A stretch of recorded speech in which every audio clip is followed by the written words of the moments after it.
Hello, and thank you for tuning in to the 2019 Meet the Candidates Forum for Jamestown City Council, presented by the Reg Lenna Center for the Arts and WRFA Radio. I'm host and moderator Jason Sample, WRFA Public Affairs Director. Tonight's program is part of our newly launched Community Matters Live Public Affairs programming. It features the 12 candidates for contested races of the Jamestown City Council. It is split into two parts, with the 6 candidates for the at-large City Council seats participating in the first hour, and the 6 candidates for the 3 contested ward seats participating in hour number 2. We remind you that this is a Meet the Candidates forum and not a debate. For the next 2 hours, we will introduce the candidates and give each of them an opportunity to tell us about themselves, including why they are running for City Council, and also share their priorities and goals if elected to office on November 5th. We'll also ask them some general questions focusing on various city issues. Each candidate will have up to 4 minutes for their introduction time. For questions, they will each have up to 90 seconds. They will also have 60 seconds for any final closing remarks at the end of the hour. If a candidate runs out of time, our official timekeeper will notify them with the following sound. They will then have 5 seconds to wrap up, at which point I will cut them off. We are bringing you this program from the newly opened Reg Lenna Media Arts Studio. It is being broadcast in front of a live studio audience. However, due to time constraints, our audience members are only here to observe, and there will not be an opportunity for questions during the broadcast. A meet and greet with the candidates will take place following the conclusion of our program. We will open the program with our 6 candidates for the 3 City Council at-large seats. They are Kimberly Ecklund, Tamu Graham-Reinhardt, Mason Thompson, Gregory Rabb, Jeffrey Russell, and Taylor Scott. We have done a random drawing of order to start our program, and Greg Rabb will go first. With that being said, Greg, time for your introduction. You have 4 minutes. Begin. Okay. Oh, thank you, Jason. Thank you to WRFA. I mean, this is one of the great assets that we have in this community. I also want to thank everyone who came tonight, and I especially want to thank my fellow candidates for having the courage to stand up and try to make Jamestown an even better place than it already is. I have 3 reasons for running. I apologize for doing this very quickly. I moved here in 1986 to take a job at JCC, and I stayed because I found a home. I could have left on more than one occasion, but I liked it so much here, I stayed. Also, you know, I worked very hard with the city on rebuilding the train station, which is now the National Comedy Center. And I remember a great quote when the Erie Railroad in 1931, in the midst of the Depression, was asked, "Why in God's name are you spending $1 million on a train station during a depression in a remote city?" And it's a great quote. They said, "I believe in the future of Jamestown." I believe in the future of Jamestown. And my 3rd reason is I'm qualified and ready to go. I don't need any on-the-job training. I was president of the City Council for 10 years. For the last 2 years, I've chaired the BPU Board of Directors. I chair the Planning Commission. Last year, I trained the clerks in New York State from here to Long Island for the Rockefeller Center for Local Governance. And this year, I was awarded a fellowship, the only one from a community college, to do a study on fiscal stress in the 8 Western New York small cities, including Jamestown. What do I want to do if I get the opportunity to go back and serve the community on the City Council? I've identified 5 issues. I know they always tell you only do 3, but I found 5. One is we live in a transportation desert. Route 60 is a nightmare.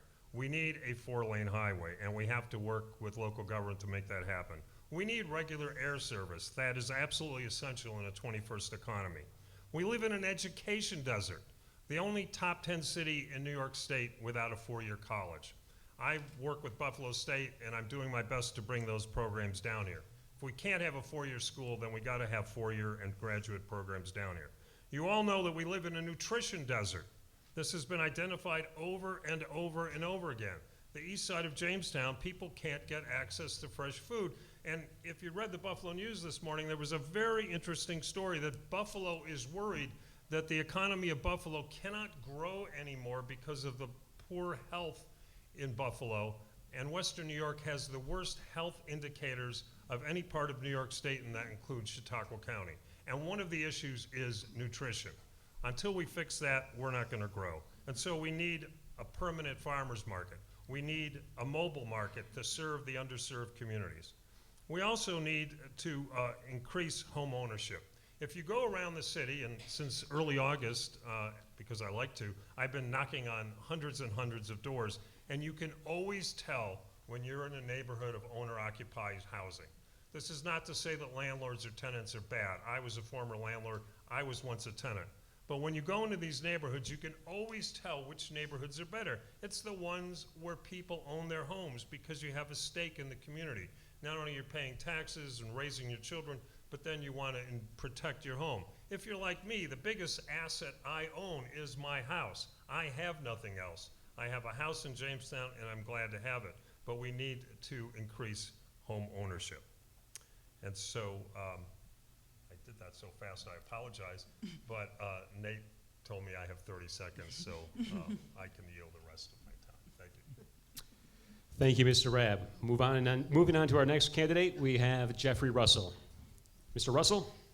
I just want to thank everyone for inviting me here to speak with you tonight. My name is Jeff Russell. I'm seeking the seat of Jamestown City Council at large. I was born and raised and have resided in the city my entire life. I presently live on the north side of Jamestown with my wife and daughter. My childhood days were spent on Palmer Street along with my 4 siblings. We were raised by a single mother with a 10th grade education. Our mother worked multiple jobs, often walking to work or relying on public transportation.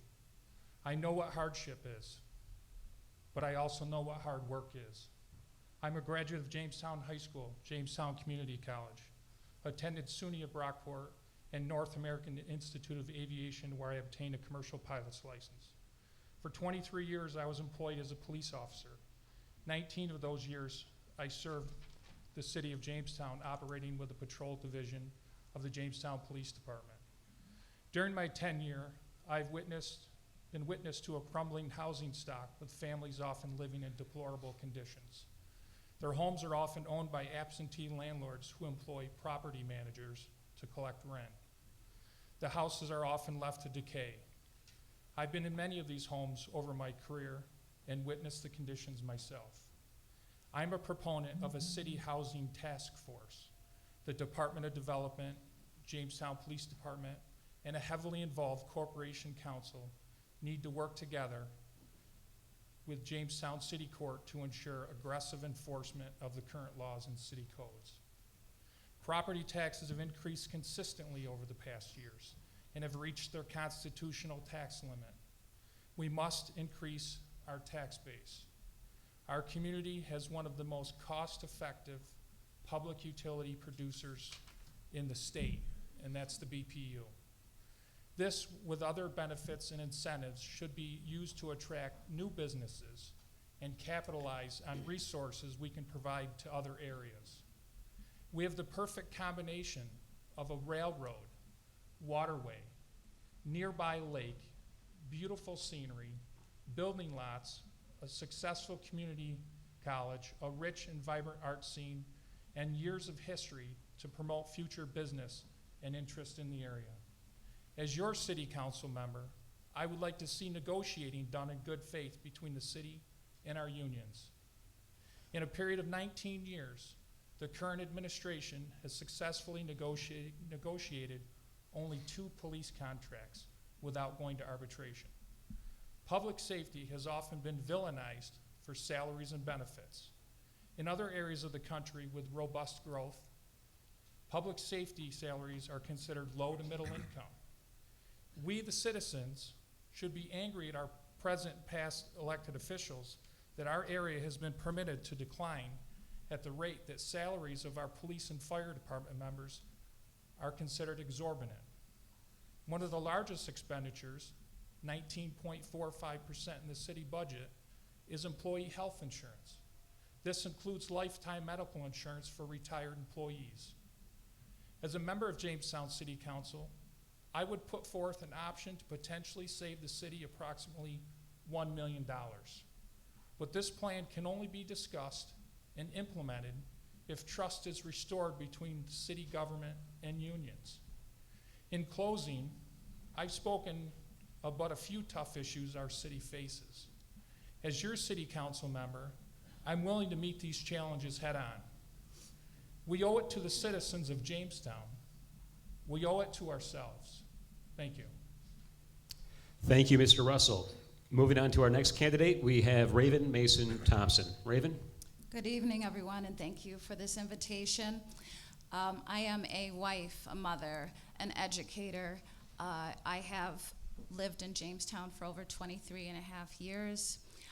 Prior to that, I was in New York City with a background in customer service, attended New York University, Stern Business School, and came here to basically start a family and earn my education degree teaching in elementary grade levels, which I'm doing presently for my graduate degree.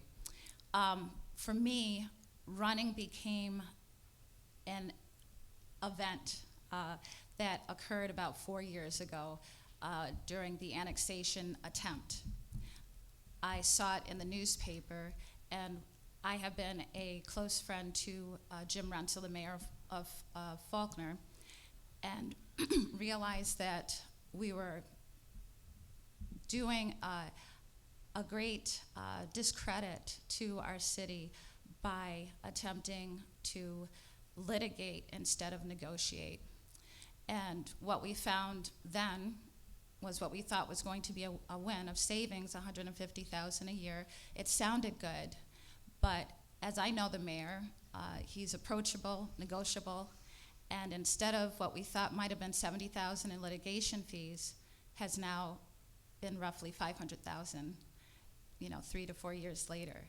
And so my platform is simply this. As I attended work sessions and city council meetings since then, that it really should be collaboration instead of litigation. And a lot of what you've already heard has been just that. We need to come to the bargaining table, because if we don't, all of the wonderful things that we want to see and have seen, they won't go anywhere. Not only are we broke as a city, but if we look at our region, our towns, our villages, we're all in the same boat. We're broke.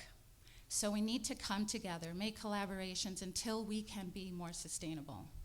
What I learned in going to the city council meetings and the work sessions is it can be very intimidating. I'm a wife, a mother, an educator. I don't know those kind of formalities. But what I've learned is that we need to take a stand. I'm appreciative of what's going on right now. Just getting involved in civic duty, we are stirring the pot. We are causing and seeing that change is needed, and hopefully that will take a stand and make the change. The change is that we have to break the status quo. I blame no one. I just say that, if you're in service for a long period of time, sometimes it's easy to just get stuck in the status quo. This is how we've done it. This is how it's always been done. But if it's not working, then what do we do next? We need a new mindset, which means we need new perspectives. And so that's what I'm running for, is that I could be part of, and that's really it, part of a team. I don't have all the answers. It's going to take teamwork, and the experience really comes from the negotiating, from going to the experts who know what they're doing in the various business, from departments to business sectors, to just the various venues that we have in the community. We need to work together. And we need to seek other perspectives on what will better suit our community in the days ahead. I think it's wonderful that we have the National Comedy Center, but what does it look like? It's the end in mind. What are we doing right now? What are we doing to see that that comedy center can be sustained? And that's why I'm running, that I could come into a collaborative work with others to see that we can sustain and thrive. Thank you. Thank you, Raven. Again, you're listening to our Meet the Candidates Forum here at the Reg Lenna Center for the Arts, a live broadcast on WRFA, also streaming on Western New York News Now. We're in the middle of our opening statements from the 6 at-large candidates for the 3 at-large seats that are up for re-election on November 5th. With that being said, let's move along. And Kimberly Ecklund, you are next. Thank you very much, Jason, and I want to thank the Reg Lenna Center for the Arts and WRFA for having us here, and as well thanking all of you for coming and being a participant and those listening. First of all, I want to apologize. I'm pretty sick, so bear with me here for a minute. I've been very fortunate. I was born and raised in, for those who do not know me, I was born and raised in Jamestown, New York, and graduated from Jamestown High School. Graduated from Jamestown Community College, moved on to SUNY Fredonia, and came back to the best job offer here 30 years ago. I've been fortunate enough to be raised by a great family and have a lot of community involvement from my father, who was the city horticulturist at the time. So I have been inundated with the city since I was born. So I have been very fortunate, much more so than others. When I came back, just a brief how I got involved in council, because people ask, Tamu even asked me tonight, why are you still doing it? When I came back and became a resident of the city, I made a promise to my father and said that if I was going to live here, I was going to become part of the community in some way, shape, or form. My job is local. I work for Bush Industries. I've worked there for 30 years as well. Always been in finance. From accounts payable, I currently serve as the senior data management and costing analyst for the company. Manufacturing and keeping jobs here is very important to me, but also being a part of the community that you live in and engaging in that is even more important. So I've done my civic duty. I started just serving on local boards and commissions and then jumped into city council. Been very fortunate and honored and privileged to serve these years, and I can't thank the people of Jamestown enough for bestowing their faith in me for that. However, it hasn't always been easy, as many of us could say, but it has been very rewarding. I have seen some great things turn around in Jamestown. I have seen some things being forced to us through the state, through state mandates, through changes, through litigation, through things that not necessarily can be controlled by this council. We are policymakers, we're the legislative, we can't negotiate contracts, we can't be involved in those things. So it's kind of hard to sit back. We can offer our 2 cents and give advice to the administration, but it is illegal for us to negotiate those things. So that is a frustrating part. One thing people don't understand that how poor this community is, I don't think, and that people are struggling to maintain their homes, and citing them isn't maybe always an answer. Yes, they do need to be cleaned up. Yes, they need to be picked up. Yes, things that are easy to do should be done. But if you're living paycheck to paycheck and the jobs are not here, how can you take care of your home when you're struggling to even feed your family? So my concern is, yes, housing, but it's tied into jobs, it's tied into taxes. We are at our top tax base. We can't do anything else there. We can't tax the citizens of Jamestown anymore, nor should we. We need to open up all those options out there and explore other options, expand on the downtown, expand on the arts, expand on anything we can possibly expand on. Reach in with the county and the IDA and partner for jobs and partner for things coming in. And as has been stated in the mayoral debates, we're limited on space, we can do things, but there are certain things that we still can do, and I think we need to keep every option open. And I appreciate everybody coming, listening, and supporting me all these years, and I believe in the work of Jamestown, and it's definitely not done yet. Thank you, Kim. Let's move on to our next candidate. We have Taylor Scott next. Taylor? Hello, and thank you for being an active member in our community and participating in this conversation. We need more of you, and we definitely need more events like this. And thanks to WRFA and the Reg Lenna for hosting this event. I want to introduce myself. My name is Taylor Scott. I was born and raised here in Jamestown, New York. While I've been afforded several opportunities to leave Jamestown and travel, I've always found myself right back here where I started in my hometown. I consider myself a bit of an entrepreneur who has worn many hats over the years and will continue to explore many different avenues as they present themselves.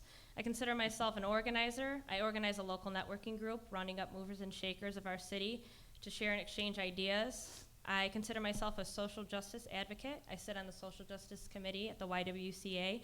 I also curate a podcast highlighting women in the local social issues we face. And I've also coordinated citywide events from 5Ks to concerts. And most importantly, I'm a bartender, and I've likely served 90% of the people that sit in this room at some point or another, as I've had over 11 years of conversation about our city with patrons and customers, some good and some not so good. Currently, I work in real estate right downtown here at ERA, Team VP, with a focus in commercial development, led by my broker, Bill Solful, who leads with integrity, and Michael McVinney, who has a wealth of knowledge and entertains my crazy ideas when it comes to development. This avenue, my run for city council, has presented itself time and time again, And today I ask for your support in my race for one of the 3 spots at large, because I believe in the city's potential and I would never turn my back on it. City Hall should be a nexus for the community, for inclusive collaboration, constantly growing and evolving. We should employ and empower people with experience and the credentials to match and catch up with the surrounding economic development of our neighboring towns and cities, in retrospect, in balancing with taking care of our residents and our neighborhoods. It's no secret that our city faces many financial burdens currently. Our residents are burdened with a tax cap. However, there are many ways I'm learning to navigate the red tape that is our local government and state regulations. I believe we are in need of a transparent check-in of ourselves and our community's current administration. I believe we need to educate locals on community activism and how to insert yourself into an active role. We need to become more inclusive in regards to making decisions. We need to be a voice for those who are marginalized in our community. We need to bring outdated systems into the 21st century by integrating more use of social media and technology into our daily lives. Improving our accessibility to the public through technology and opening the doors of communication to help make them as transparent as possible. We need to understand the challenges our local fire, police, and first responders face and what we can do to help them. To be proactive, not reactive. We need to be an advocate for our unions. We need to address our aging housing stock, promote and uplift downtown development and local development, or in local businesses. We need to open the doors to those seeking a voice at City Hall by creating a more inviting environment. We need to change our culture as a community and how we talk about Jamestown. So I ask you today, let me be your liaison to local government. Let me serve with intention and redefine what it means to be a community leader. Let's bring those to a table who don't have a voice and eliminate this construct that is the social hierarchy of Jamestown. Let's forget party politics. Let's reach across the aisle. Let's work together. Let's change the political landscape. Let's take proactive steps to eliminate the tax burden residents are facing. In a collaborative effort, work to market and rebrand Jamestown. Let's address the public safety concerns we have as a city. It's time to be proactive, not reactive. It's time for a council that's been more engaged, a city government that's open to public opinion, new eyes, fresh ideas. I believe it's time for change. Thank you, Taylor. And our final candidate for the introductions is Tamu Graham-Reinhardt. Tamu? Hi, good evening, and thank you everyone for coming. Thank you to WRFA for hosting this event, and to the Reg Lenna. I think I'm the 6th person to have said that, but I think we're all very grateful for the opportunity to address the public. Again, my name is Tamu Graham-Reinhardt, and I am running for City Council at large, like everyone else sitting up here. I was not born in Jamestown, but I lived in Jamestown all my life, or at least in the outskirts of the city of Jamestown. I lived in Buttsty, and my parents decided to try an experiment and plunk us down on a farm where I learned how to do farm things as well as live in the city of Jamestown as well. I'm a graduate of Jamestown High School. After graduating from high school, I went on to school at UB, then got my master's at Ball State University in Muncie, Indiana, and finally received my school district administrator certification at SUNY Fredonia. So for 17 years, I worked as an administrator with Jamestown Public Schools. I've worked as a teacher, I've worked in not-for-profit, and I've worked in higher education. So you can probably figure out that my big area of expertise and my area of interest is education, much like Mr. Rabb over here. 20 years ago, though, I decided I'm going to see the world, and I'm going to leave Jamestown like most of our young people do when they graduate and want to look at other places, but quickly realized after that time that there really is something to the phrase, there's no place like home. And so my husband and I moved back, and we've raised 2 children here, and they're both beneficiaries of the wonderful education that they received at Jamestown Public Schools. And I'm proud to say that, that we are supporting our district. My interest in public service wasn't something that I, you wake up and decide I want to be a politician when I grow up. But my father was very active in the community. And so from a young age, I recognized how important it was to give back to your community and how important it is to uplift people in your community who might be less fortunate or who might need a helping hand. And so from that young age, that became an important part of my life, as much as I thought that I was going to move away and do different things. Here I am again, trying to follow in my father's footsteps and trying to make Jamestown a better place for our children and our current population. So 9 months ago, the mayor appointed me to city council, and when he sat down with me, he said, what are the things that are important to you? And like I said, I'm an educator, so for me, education is probably the first and foremost thing that comes to my mind. We have a wonderful school system. However, we have a rising poverty rate, and we have a declining population. Without high levels of education and skilled workers and people who can take on skilled working jobs, we will continue to have low-paying jobs and people who do not have the opportunity to get themselves into better situations. And so for me, the partnerships that we have with the community colleges and the business schools and the trade schools, as well as trying to get additional educational opportunities in our area, is very important to me. I also believe that in addition to our rising poverty rate, we have a lot of single mothers, single parent families who really could use some support. And to me, along with that education is also financial literacy and how to keep your family safe and how to keep your neighborhood safe and how to keep your children safe. And so for me, supporting families, mothers with families, children with families is really important. So that was another thing that I felt that I needed to be a part of. And lastly, being a foreign language teacher and having lived overseas, we have a changing demographic, not only with poverty or with our socioeconomic status, but also with linguistically. And I think the diversity of our city can make us a strength, and it's something that we need to capitalize on. And for me, that's really important in moving Jamestown forward. All right, thank you, Tamu. Again, you're listening to the Meet the Candidates Forum here at the Reg Lenna Center for the Arts on WRFA, also streaming on Western New York News Now. We'll now pose some questions to our candidates for the at-large seats, and we will begin with question number 1, and that is, what do you see as the biggest challenge facing the city of Jamestown, and what can you do as a member of the city council to help find a solution to that challenge? With that being said, we will begin this time with Jeff Russell. Jeff? I think a big challenge that we have here in the city that I have not heard one single candidate talk about, whether it be the mayoral candidates or any council candidates, is we have a massive drug problem in our city. And it's not really seen by some. This drug problem is affecting, candidates have talked about the workforce, getting technology here, manufacturing here. I've reached out to some CEOs around here and employers, and their common complaint is they can't get people to pass a urinalysis test. I recently talked to someone that was looking to hire in upwards of 68 people, and they drug tested 68 people, and only 18 of those people passed the drug test. So when candidates talk about getting manufacturing in here, getting technology in here, I question them because I ask them, who is going to be your workforce? Where are you going to draw these people from if we can't even get people to pass a drug test? So we need to continue to reach out and help these people through addiction. I know there's some short-term treatment now at WCA UPMC, and also a long-term treatment at Jones Hill. Thank you, Jeff. We'll move along now and move on to Raven Mason Thompson. Raven? So, excuse me, and I would agree with Jeff. Drugs are a main issue. I think it goes hand in hand with the safety issue in our community. I've also spoken with manufacturing companies such as Ring Precision, where the turnover rate of just entry-level positions is so high because people aren't passing drug tests, because people are quitting.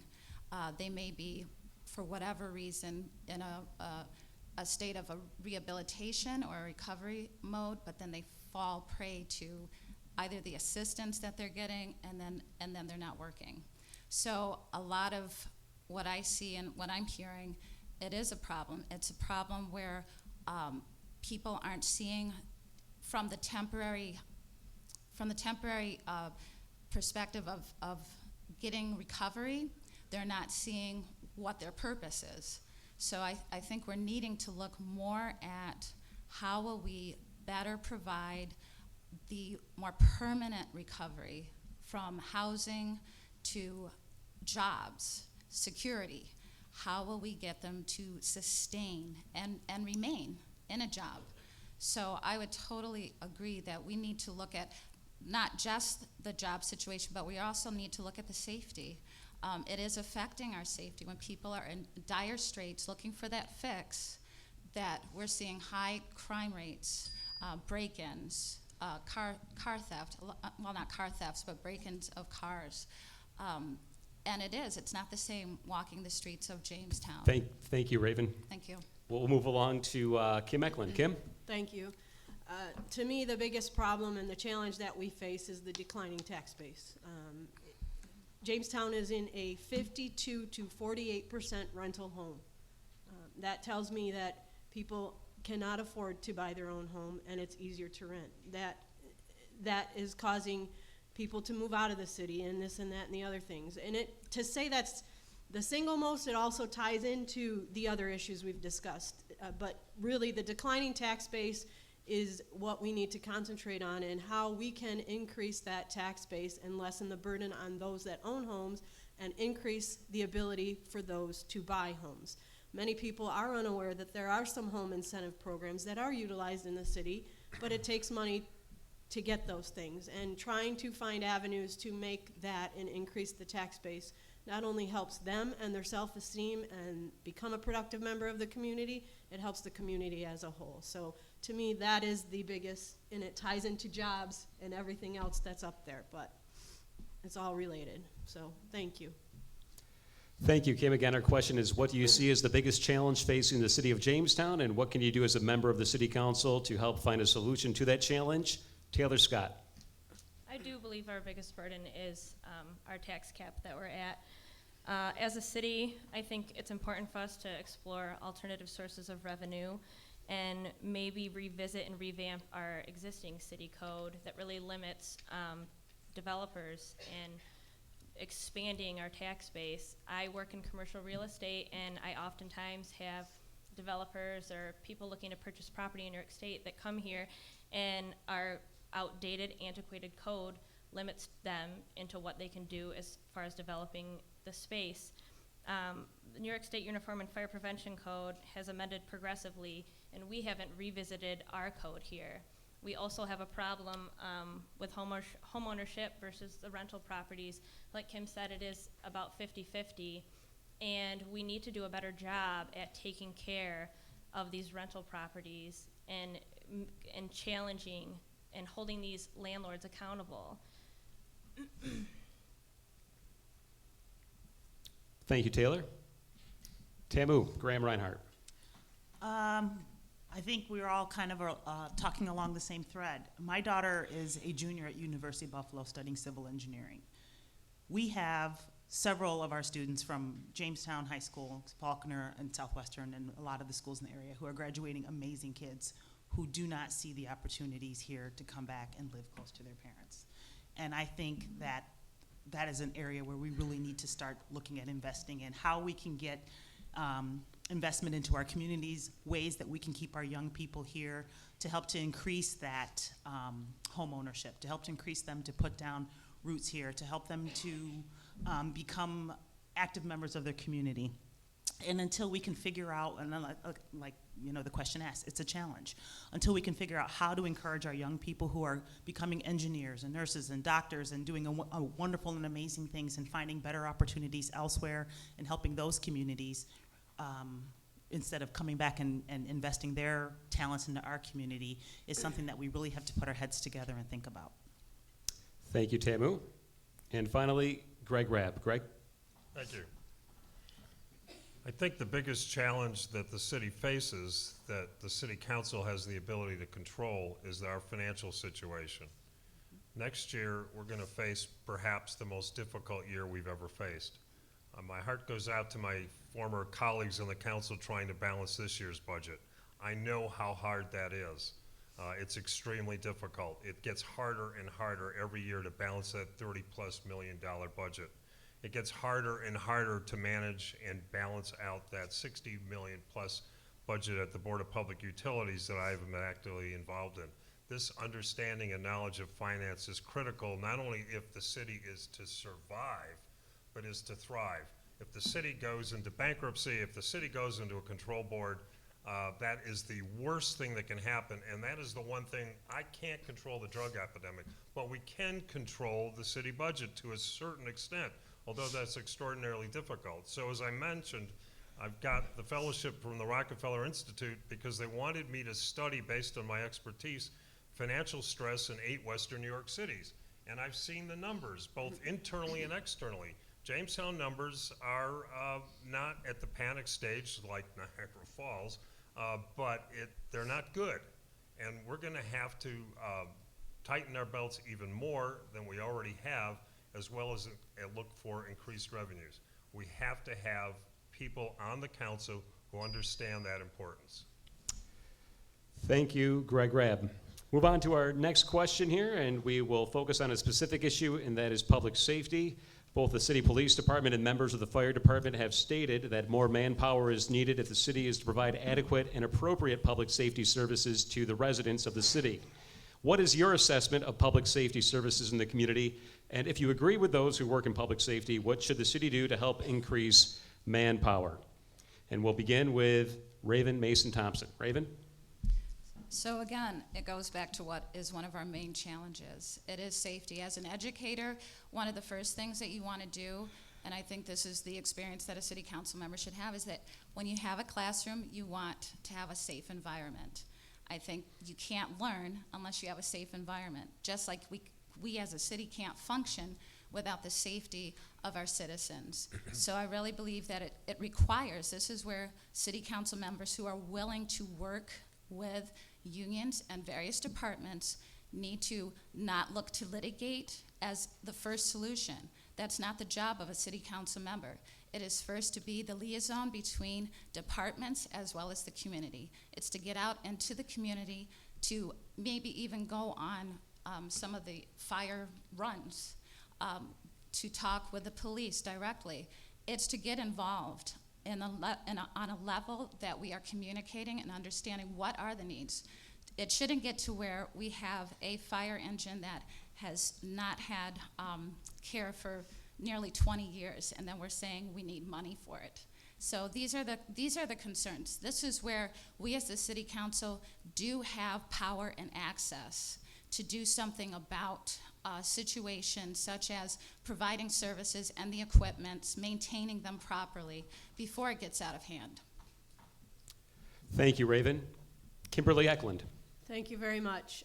For those that don't know, I have very tight ties with public safety. I am married to a retired firefighter, and when I got involved in the community, I served as the president of Neighborhood Watch Coalition for many years, tied in with the police department. I am very empathetic to public safety and understand that it is the top budget item in the city because it is a 24/7, 365 job.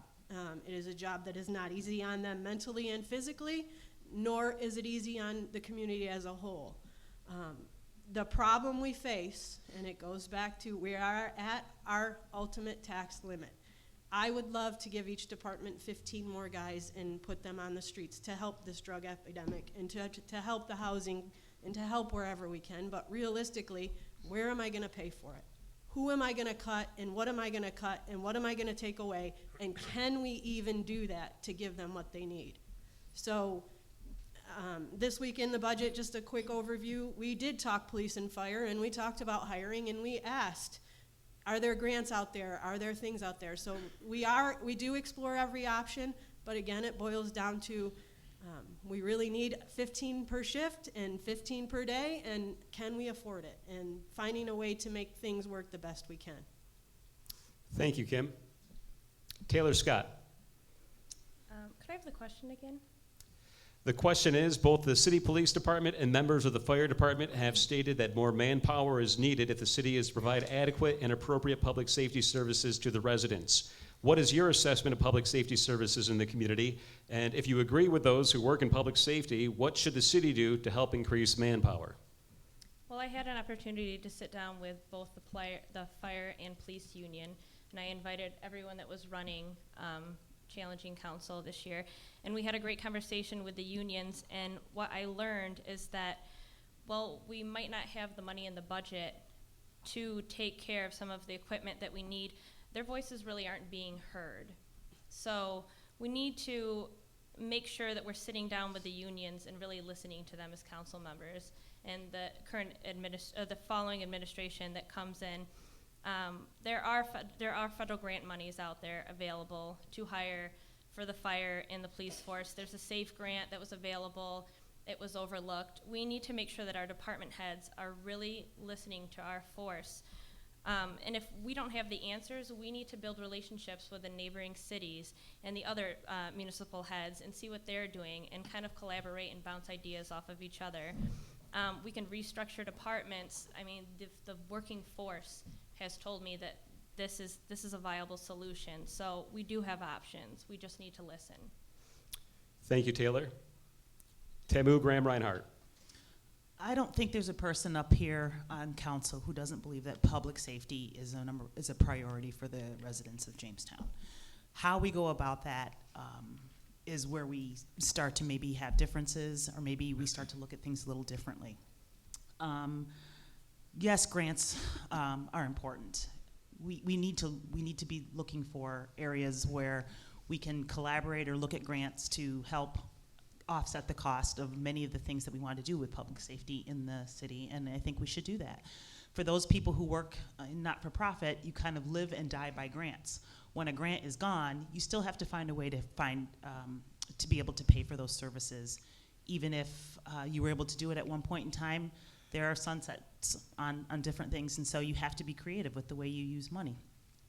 And like Councilwoman Ecklund said, the budget is tight, and so we really need to make some difficult decisions. We need to make unpopular decisions. Not every decision that council makes are decisions that people are going to like, but you have to be able to balance the budget at the same time as trying to keep the public safe, and that's a huge challenge. Maybe an increase in neighborhood watch communities and community involvement is a way we need to go, where people are looking out for their neighbors, and we're engaging the police in our communities to talk with them about how we as individuals can work to keep our communities safe, how we can support the police as well. Maybe conversations we need to have. Thank you, Tamu. Gregory Rabb. Thank you. I have enormous respect for the police officers and the firefighters. When I was still on council, periodically, I made a point of, on Saturday nights at 10 o'clock at night, till 2 in the morning, go along on ride-alongs to see what they faced in Jamestown. Some nights were rough, some nights weren't so rough. But while I was sitting in the car, I would talk to the officer about how he felt about what was going on. So indeed, and I wasn't alone. I did listen. I did talk to them. At midnight, police officers, when they're out there patrolling our city, tell you an awful lot. And of course, I kept it all confidential. I worked with the state and the unions to try to consolidate the Jamestown Police Department into the County Sheriff's Department as a way to increase the number of officers and save money. The City Council and my colleagues and the mayor were ready to do it. It was the county executive and the county legislature that put that to an end. So we tried. I think we need to try that again, and I think also we have to start exploring with the fire department, as well as perhaps the police department, the option of adding part-time officers. And then I would also say the responsibility of keeping this community safe is not the police and the fire alone. You go by my house tonight, you will see lights out in front, because lights often scare away criminal activity. We have to have neighborhood watches, as Councilwoman Ecklund mentioned, and Tamu did. We all have to take responsibility. You cannot expect the police and the fire to keep us safe. Thank you, Greg.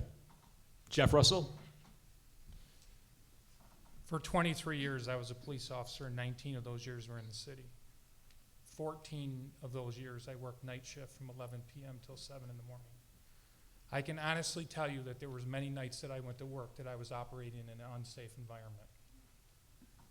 You would often ask citizens how many police cars they thought were on the road working. And you would hear numbers like 8, 9, 10. There were many nights that I went to work where there was 4 police cars patrolling the entire city. 1 police officer per car and 1 supervisor. If a major incident happened in the city, I'll say a stabbing at the Bullfrog, that would tie up that entire shift. But crime doesn't stop, so we would often be called, dispatchers would be calling us to break free and go to, say, a violent domestic. We couldn't leave. We had a crime scene to deal with. So outside agencies were often brought in. As Mr. Rabb was saying, I'm not opposed to consolidation of services. I think it's kind of ridiculous that we drive from Faulkner to Lakewood, a total of 6 miles, and technically you go through 5 police jurisdictions: Town of Ellicott, Jamestown, Lakewood, Sheriff's Department, State Police. But we need to do this right. Mr. Rabb talked about that program of consolidation, and it was a poor program. We paid a company to come in here, gave them $800,000, and they took the money and they left. It was just a poor plan. Thank you, Jeff. Let's move on to another question. Earlier this year, a state appellate court ruled against the city of Jamestown in a lawsuit filed by the town of Ellicott and village of Faulkner to halt an annexation effort by the city to bring its own property and assets into its own jurisdiction and service area. The ruling focused on a procedural misstep by the city and not specifically on the merits of the annexation itself. That leaves the door open. Are you in favor of pursuing the annexation effort again during the next 2 years? Why or why not? Thank you, Jason. And we'll begin with Kim. Thanks, Kim. Thank you. I knew this was going to be in here. At the time we took on the annexation, people, as Raven stated, weren't happy with how it was handled or what was handled.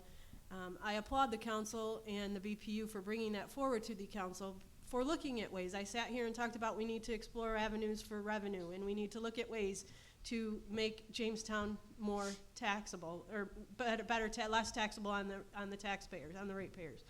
So at the time, we did what we thought was the best decision, and unfortunately, and I've answered this question in the media, I'm very disappointed that it took 2 years for them to rule on a decision that could have been made right away and spent $400,000 of money that should not have been spent. Did not rule on the annexation, did not rule on any of that. So we are now back at the drawing board, and this is now back in the BPU, and they're the ones who initiated it. We as a council have not even talked about it since the ruling, because it is back with the BPU to make that decision to vent out at their board. It's their equipment on that piece of property, whether or not to pursue this litigation again or to drop it at this. So to be honest with you, we know nothing at this point, and until I get more knowledge, I can't make a fair opinion of whether it's right or wrong. Okay, let's move along to Taylor Scott. Taylor? I don't agree with the annexation. I believe that we're spending more on litigation than we're attempting to save. I was really disappointed in the choice that the city made to move forward with the annexation. Maybe in the future we can explore allowing for more public input. It just seems like we tried and we failed, and at this point I think we need to explore other sources of revenue for the city of Jamestown. And we need to revisit the budget. I'm looking at the budget for this upcoming year, and we can tighten it up in a lot of places.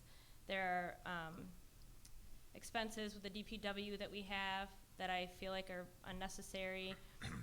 We have a baseball stadium that is very costly to maintain and that we own. So maybe in the future we can really bring the public in to discuss these major situations and get more community engagement, because it seemed like it was there was a big outcry on social media regarding the annexation, and people were very upset about it. Thank you. Tamu Graham-Reinhardt. So a few years ago, when the city decided to take the BPU's recommendation to annex the substation, I was a Jamestown taxpayer, and I was looking at the amount of revenue that the students at Jamestown Public Schools were going to receive, and to me, it seemed like, you know, our kids need as much as they can get. Now I'm a teacher at Faulkner Central Schools, and I care about my kids there as much as I care about the kids here. And so it's a tough decision. You know, Jamestown made the decision to proceed with the annexation because we saw that we were having fiscal difficulties, and the city saw a way to make up some of the gap. 2 years later, we may have a different, I think we could, it's safe to say that we might need to look at some other ways to try to find streams of revenue in addition to looking at possible annexation, but at the same time, we need to be cognizant of the fact that it is our responsibility to look at other ways to bring revenue into the city, either by streamlining programs that we have, again, seeking grant funding, although, like I said before, you live and die by grants sometimes, but we need to be responsive and responsible stewards of our city and of the things that are in our care, and so that means being aware of what's out there and what's available to us. Thank you, Tamu. Greg Rabb? Thank you. Unfortunately, as chairman of the BPU board, I cannot legally and ethically talk about what we're going to do next without violating my oath of office. So I can't talk about what recommendation may come down to the council in the next month or so. But I can talk about why we did the annexation. I was president of the city council. I was a member of the BPU board. New York State real property law allowed the city of Jamestown to annex that piece of land, and we tried to annex that piece of land to reduce the tax burden that you and I as Jamestown City taxpayers are paying to the town of Ellicott, the village of Faulkner, and the Faulkner School District that our kids can't go to. So why did I do it? I did it to save money, to reduce our expenses, and then have the BPU pay those tax equivalency payments back to the city of Jamestown. It was a way to save money, expenses, and it was a way to raise revenue. I am perfectly happy and defend that decision. We did the right thing, and it was unanimous from the Board of Public Utilities Board. It was unanimous from the City Council across party lines. It was the right thing to do. There is no doubt about it in my mind. And let me do Richard Nixon and say, let me make one thing perfectly clear. We did not take them to court. We did what we are allowed to do under the law. They took us to court. And what were we going to do? Not answer legal service? So of course we answered. But I defend what we did. It was the right thing to do. Thank you. Jeff Russell? I understand the money aspect of the annexation. I understand that the city was, that we were trying to recoup money and we were paying a lot in taxes. I don't necessarily agree on how it was done. It almost came across to citizens as almost like a land grab, and that it was done behind closed doors without talking to people. People get leery, and there's a lack of mistrust when it's done that way. But I understand financially why it was done. Would I pursue it again? No. I think that we live in a global economy, in a global area, and we need to depend on our neighbors. Jamestown cannot stand alone. We need Faulkner. We need Lakewood. We need these surrounding areas, and we can't simply stand alone. If we stand alone and we continue to do something like that to our neighbors, we're gonna fail. Thank you. Thank you. And finally, Raven Mason Thompson. I was there during the process and the voting session, and even voiced my concerns about going with an attempt to annex a property without even approaching negotiations.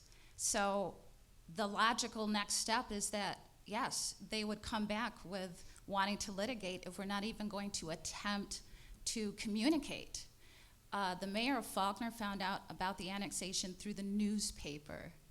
How is that seeking all the viable ways to make revenue, to make things work? We share services with them. We share our fire services with them. Why would we do that as opposed to trying to make the attempt to negotiate and say, hey, this is what we want to do, this is what we think is the only option for us, but can we come to the table and work together? If there's anything good, and let me just state again, I was at that voting session with a last-ditch attempt to say, table this, because as a city council, you can table this and come up with some research and some other options, because there are, just as Taylor had said, there are other options out there. And we didn't do it. And so here we are litigating. It could have been stopped even in midstream. It wasn't something that had to continue, but we went through it anyway. And what are we doing next? Faulkner, if anything good came out of it, Faulkner, Town of Ellicott, and the school, they worked together, and they won a case. Thank you, Raven. And it's already approaching 7 o'clock. This was a very fast-moving hour. We only had 3 questions to put in. I do encourage anybody who listened to this conversation in this forum with the candidates, you are allowed to contact them and ask further questions between now and Election Day. So keep that in mind. We do have another round of candidates coming up here at 7 o'clock. But we'll keep things moving along. And with that being said, we did promise them to offer closing comments at the end of this hour. So let's get to the closing comments. They will each have 60 seconds for closing comments and remarks. And we will begin this time with Taylor Scott. Taylor? I just want to thank you guys for coming again. I really appreciate this. We need more opportunities like this. We need more engagement in our community. And I'm hoping that I can be a resource or like a liaison for the city of Jamestown. I'm young, I may not know how to navigate everything, but I'm willing to learn. And the last year I've spent inserting myself into these places in city government, and I'm learning so much, and I'd like to continue to do that with you guys. Thank you, Taylor. Tamu Graham-Reinhardt? 9 months ago, I was put on city council. And I will say that even though I'm considered an incumbent, there is a lot to learn about city government. And I spent time listening, I spent time asking questions, and I feel more confident going into this year than I did when I started back in January. I don't have a degree in finance or law, business, accounting. I'm not a police officer. I'm an educator. But I also believe that everyone that sits on the council has something to bring and something to give through their own levels of expertise and their own experiences. And so I think that the diversity of the council is what's important, and it makes Jamestown what it is, and we represent a variety of different places of Jamestown. And I think that it's incumbent upon us as representatives of Jamestown to make voices heard, and I hope to be able to do that. Thank you, Tamu. Greg Rabb? Thank you. The guiding principle I had while I was on council, and the guiding principle I will have if you are kind enough to send me back, is what is in the best interest of Jamestown. That is my job. I am excited and delighted to be running on a ticket that's more diverse of any ticket in the history of Jamestown. I am excited to be running with the ticket headed by my good friend Eddie Sundquist, who's running for mayor as a young man, full of energy, but also running with me, tempered by experience, and running with my good friend and colleague who succeeded me as president on a majority female council for the first time in our history, Councilwoman Marie Karuba. We have an exceptional group of people running, and I hope that this Saturday when early voting starts at noon at Chautauqua Mall, and then at your various polling places on Tuesday, November 5th, you will find time to, I always like to say pull the lever, but I'm dating myself. If you find time to fill in that little square completely with no extra. Thank you, Greg. Thank you. Jeff Russell? My entire adult life has been about service. I've been asked many times while knocking on doors, why do you want to do this? I feel that I have more to do, and I want to continue to serve this community on the city council. And the other thing is it saddens me that to see the number of people that don't vote in the city. And I'm just asking everyone to get out there, no matter who you plan on voting for, just to get out there and vote. The numbers are just incredibly low, the people that actually go out there and vote. I mean, it's important who your president is, but it's a lot more important who your mayor is and who your city council is. Mm-hmm. These are the people that are affecting your life much more than who your president is. So please, get out and vote. Thank you. Raven Mason Thompson? I think more than even the experience, it's the willingness to serve. The willingness to serve the community. This is not like a fun job. This is hard work. It's a dedication, it's a commitment. It's the willingness to take the brunt of some serious blows from people and still stand and still believe that there's hope and a future for Jamestown, for everyone. The diversity comes in the idea of collaborating it comes in the willingness of whether you're my friend or not, I'm going to work with you because we are looking for the betterment of our city, of our community, of our future, of the children. So my idea for service is just, it's my willingness. Have a brave heart and go out there and stick to it and get the job done. Thank you. Thank you. And finally, Kim Ecklund. Thank you very much. Again, thank you to everyone. Thank you for hosting. Thank you to everyone for coming and anyone who is listening either online or on the radio. It has been an honor, as I stated, and a privilege to serve this community for the last 16 years on City Council. Some people may say that's too long, but I feel my work is not done. And I have been honored and privileged not only to serve on council, but to also serve with some amazing people who come to the table and have differences of opinions. But the bottom line is we all want the same thing for Jamestown. We all want a great place to live, work, do business, and place for our family to live, work, and do business. So it would be an honor and privilege to serve again for another 2 years. There's a lot of things that are in the books and that needs to still be done that I would love to be a part of, and I would appreciate your support on November 5th. Thank you, Kim. Again, your at-large candidates, Taylor Scott, Jeff Russell, Greg Rabb, Raven Mason Thompson, Tamu Graham-Reinhardt, and Kimberly Ecklund. A round of applause for the candidates.